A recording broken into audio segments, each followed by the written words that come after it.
بالعالمین والصلاة والسلام على سید الانبیاء والمرسلین وعلى آلہ الطیبین الطاہرین وعلى من تبعهم بإحسان إلى يوم الدین اما بعد اعوذ باللہ من الشیطان الرجیم بسم اللہ الرحمن الرحیم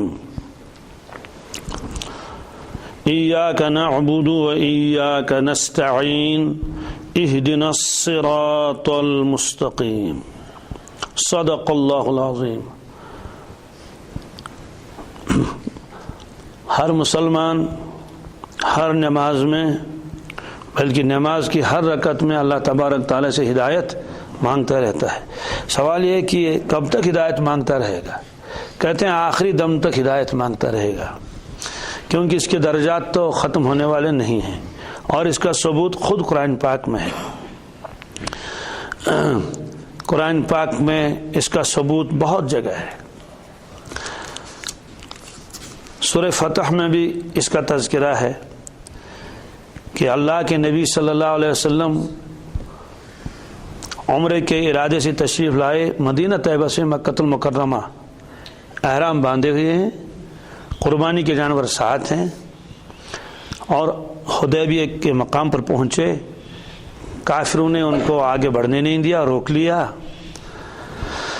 بعد میں صلح ہوئی۔ صلح میں جو ہے بظاہر تو پلہ باری رہا کفار کا، ساری شرطیں ان کی ماننی پڑی۔ کیا شرط؟ اس سال آپ واپس جائیں گے، آگے نہیں بڑھیں گے حرم کی طرف، یہ بھی منظور۔ واپس جانا ظاہر سی بات ہے، اور آئندہ سال آپ تشریف لائیے، 3 دن رہنے کا وعدہ ہے، 3 دن سے زیادہ آپ نہیں رہیں گے، یہ بھی منظور۔ اس دوران اگر کوئی کافر مسلمان ہو جائے تو اس کو واپس کرنا ہے، مکہ شریف والوں کے حوالے کرنا ہے، یہ بھی منظور۔ خدا نہ کردہ اگر کوئی اسلام سے پھر جائے اور مکہ شریف آئے، اس کو واپس نہیں کیا جائے گا، یہ بھی منظور۔ آئندہ سال آئیں گے لیکن ہتھیار ساتھ نہیں ہوں گے، بس ایک تلوار ہوگی، وہ بھی نیام میں ہوگی، بند ہوگی، یہ بھی منظور۔ اس طرح سے بہت سارے صحابہ کرام کو بڑا دکھ ہوا کہ اتنی دور سے ہم آئے، یہ ہمارا وطن ہے، آگے نہیں بڑھنے دیتے، اور کفار کو تو آنے کی اجازت ہے اندر، لیکن مسلمانوں کو اندر آنے کی اجازت نہیں ہے، اور حرم شریف کے لیے کوئی کسی کو روکتا نہیں تھا۔ وہ اس کی انشاءاللہ تفصیل آئے گی کہ اہل عرب کے یہاں مستقل کوئی حکومت نہیں تھی، صرف بڑے بڑے خاندان تھے، خاندان کا امیر ہوتا تھا۔ قبائل نشاسن زٹ ہت قبیلس یت قبیلس توے اس بوڑ قبیل کرن لکٹس قبیلس حملہ، بوجھ پرزان اس ناسن کہین، فل مغیرات صبح قرآن پاک میں ہے۔ البتہ یمس انسان وچھن احرام گنڈت، تم زمان تس گنڈن پنہ اعتبار تم احرام، یا احرام نے آسہ پنن پلون من، مگر تم تراون نل کفار، ہار تراون گردن نل۔ یمس انسان نظر پہ ہے یہ پکان حرم شریف کنت، امس زیارت کریں، تمس اتھ لاگن، چھیڑتے نہیں تھے اس کے ساتھ، کفار بھی، چاہے وہ دشمنی کیوں نہ ہو۔ بہرحال یہ تفصیل مجھے نہیں بتانی ہے۔ اسی طرح سے کسی کے ساتھ قربانی کا جانور ہو، اس کے گلے میں کوئی علامت ہے، پٹا وٹا ڈلا ہوا ہو، اس کو بھی نہیں چھیڑتے تھے۔ اس کا بیان قرآن پاک میں ہے کئی جگہ۔ جعل اللہ الکعبۃ البیت الحرام قیاما للناس والشہر الحرام والہدی والقلائد، اس کی تفصیل آگے آئے گی انشاءاللہ۔ بہرحال کسی کو روکتے نہیں تھے، لیکن مسلمانوں کو روک لیا، باوجود ہی کہ یہ احرام باندھے ہوئے تھے، قربانی کے جانور ساتھ تھے، گلے میں ان کے پٹے ڈلے ہوئے تھے، پھر بھی روک لیا۔ بہرحال جب واپس تشریف لے گئے صحابہ کرام تو بہت ہی، یعنی ان کے دل چور چور ہو گئے تھے، شکستہ دل جس کو کہتے ہیں، ٹوٹے ہوئے دل۔ تو یہ صورت نازل ہوئی، سورہ فتح، سورہ انا فتحنا لک فتحا مبینا، ہم نے تو آپ کو فتح مبین عطا فرمائی۔ صحابہ کرام حیران ہو گئے، تو ہم نے تو جیتا ہی نہیں، تو لیکن اللہ تعالیٰ فرما رہے ہیں فتح مبین۔ تو صحابہ کرام نے عرض کیا اللہ کے نبی صلی اللہ علیہ وسلم کیا یہ فتح ہے؟ آپ نے فرمایا یہ فتح ہے۔ یہ بعد میں کیا ہوا اس کی تفصیل مجھے اس وقت بتانی نہیں ہے، اس وقت دوسری بات بتانی ہے۔ تو جب سورہ فتح نازل ہوئی، اس سورہ فتح کی دوسری آیت میں اللہ تبارک تعالیٰ بیان فرماتے ہیں۔ پہلی آیت ہے